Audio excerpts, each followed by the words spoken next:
fort du coup entre Vérité, Valeurs et Démocratie, et, enfin VDD et UDCC, pour n'employer que des acronymes. Alors l'UDCC va effectivement récupérer, nous mettons à la disposition de l'UDCC notre argumentaire juridique, nos argumentaires,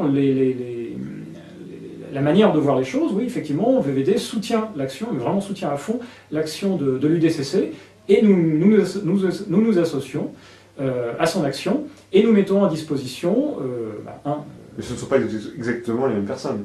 Non, non, bien sûr que non. Non. L'UDCC est plus vaste que VVD. VVD soutient l'action et met à disposition, évidemment, tout le travail intellectuel qui a été fait. Le travail de VVD est aussi un travail de think tank. Donc nous travaillons avec différentes personnes. Donc il y a bien une association entre l'UDCC et une autre association. Celle-ci étant, entre autres, VVD. Voilà, mais il n'y a pas d'inféodation particulière. VVD soutient de manière libre, puisque nous trouvons que cette action, je dirais, est vertueuse, et c'est exactement ce genre de choses qu'il faut faire, mais nous avons déjà, VVD a déjà soutenu. Et UDCC a-t-elle d'autres soutiens? Bien sûr, il y a des gens de nombreuses autres organisations qui font partie de l'UDCC. Est-ce que d'autres associations ont dit nous soutenons, nous sommes d'accord avec l'action de l'UDCC, ou même un parti politique Alors, pour l'instant, pas ouvertement, mais d'ailleurs, à vrai dire, l'UDCC ne cherche pas à... Non, mais sans le chercher, mais fortuitement... Voilà.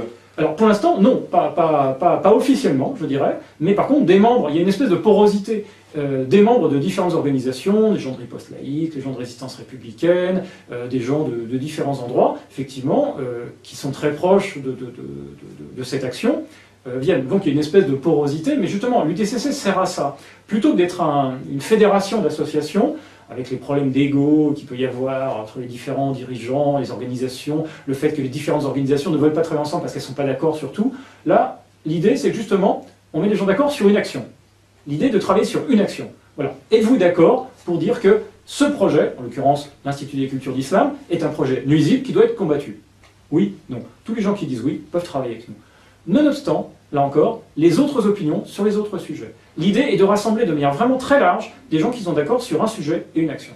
C'est le principe. Et c'est pour ça que l'UDCC a été créé. De manière à, je dirais, effacer les étiquettes et permettre à des gens qui ne sont pas forcément d'accord sur d'autres sujets de travailler ensemble sur un point précis. En l'occurrence, l'Institut des cultures d'islam. Merci beaucoup. J'ai une dernière question. Est-ce que vous avez un livre, un écrit ou une pièce de théâtre, un film particulier qu'on ne connaîtrait pas forcément, qui pourrait nous intéresser? Oui, on nous réclame souvent des écrits. Des écrits.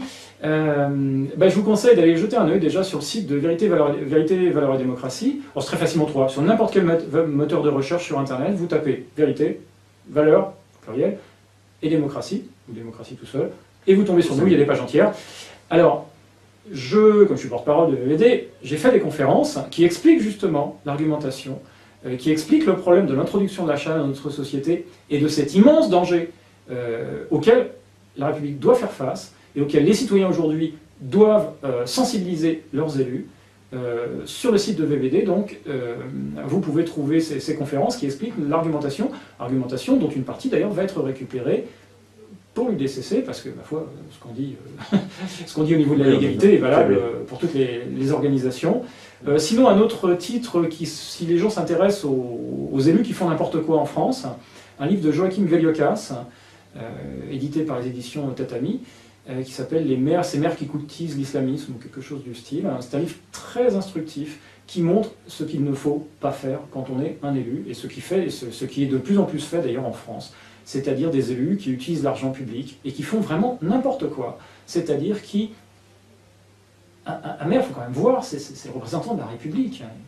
Et des représentants de la République qui travaillent la main dans la main et qui financent, et des citoyens, et qui financent des gens qui font la promotion de la charia, cela devrait être une aberration, quelque chose qu'on voit dans les livres de science-fiction. Ben non, aujourd'hui c'est en France. Et ce livre vous permet de voir, et peut-être d'ailleurs à côté de chez vous, ce qui est en train de se passer et ce que font certains maires, et c'est très grave. Et c'est très grave, et les gens doivent être sensibilisés à ce qui se passe à côté de chez eux. Car très souvent, les maires en plus, non seulement collaborent, mais en plus cachent, parce qu'ils ne sont pas très fiers de ce qu'ils font. Ils cachent cette collaboration, et les gens tout d'un coup découvrent une mosquée qui sort de terre, financée avec leur argent, et c'est trop tard. c'est trop tard parce que c'est déjà fait. Il y a une espèce comme ça de mise devant le fait accompli. D'ailleurs, justement, à ce propos, il me semble qu'il y a un changement depuis peu en France, où des gens réagissent et ont compris qu'il y avait une pression sur les maires, et que eux aussi devaient faire une contre-pression. Voilà, ça c'est le fonctionnement de la démocratie. Voilà, oui, bien sûr. et que les gens qui veulent défendre la démocratie doivent défendre la démocratie. Les gens disaient, et ne pas laisser le terrain aux ennemis de la démocratie. Voilà, c'est normal, on n'imagine même pas que ça puisse arriver, donc les choses ça arrivent normalement, puis on découvre que finalement non, il y a des gens qui font pression pour aller dans un sens qui leur paraît avant, et j'ai l'impression qu'il y a des gens maintenant qui poussent, et que les maires, du coup, qui peut-être n'en demandaient pas tant, finissent par ne pas accorder de permis de construire ou refuser un minaret, etc. C'est pas la norme. C'est pas la norme. Ce n'est pas encore la norme. Alors ça devrait l'être. C'est assez récent. C'est un mouvement qui est relativement récent et vous ne voyez pas ça. Bien sûr, parce qu'il y a quelques temps, les gens ne savaient pas, mais maintenant on les voit. Les mosquées champignonnent partout. Et les gens se disent, bah oui, ça peut arriver chez moi. Et tout d'un coup, ils se rendent compte que oui, il y a un projet juste à côté de chez moi. Et du coup, les gens agissent, se mettre à réagir, justement. Mais c'est parfait, c'est très bien. Les citoyens, vont enfin se rendre compte que la démocratie et la République doivent être défendues par les citoyens. Puisque, ma foi, leurs élus ne font pas ce travail-là. Oui, peut-être que les élus, ils attendaient justement... mais parfois, oui. Que, justement, il y ait une pression pour pouvoir dire, Mais je pense. Et je pense qu'effectivement, les élus doivent être sensibilisés. Parce que vous parlez à des élus de la charia, la plupart des élus ne savent même pas ce que c'est.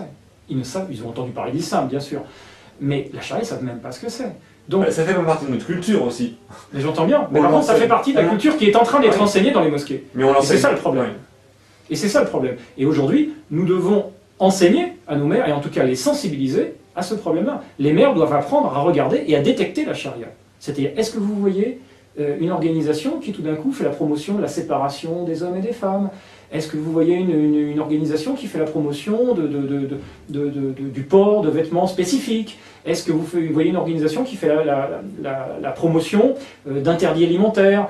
Est-ce que vous voyez du halal arriver chez vous? Tout ça, ce sont des traces de la charia. Tout ça, c'est de la charia. Il y a aussi une chose qui est assez problématique. Et quand vous voyez ça, un maire doit se mettre à contrôler en disant « Ah, qu'est-ce qui est en train de se faire? Qu'est-ce qu'on est en train d'enseigner chez moi, dans ma commune ?» Et là, doivent se mettre à déclencher des contrôles, envoyer les préfets pour faire examiner les doctrines qui sont enseignées. Et si les doctrines, effectivement, sont liées à la charia, il faut bien voir une chose, c'est qu'un islam qui contient la charia ne rentre pas dans le cadre de la loi 1905.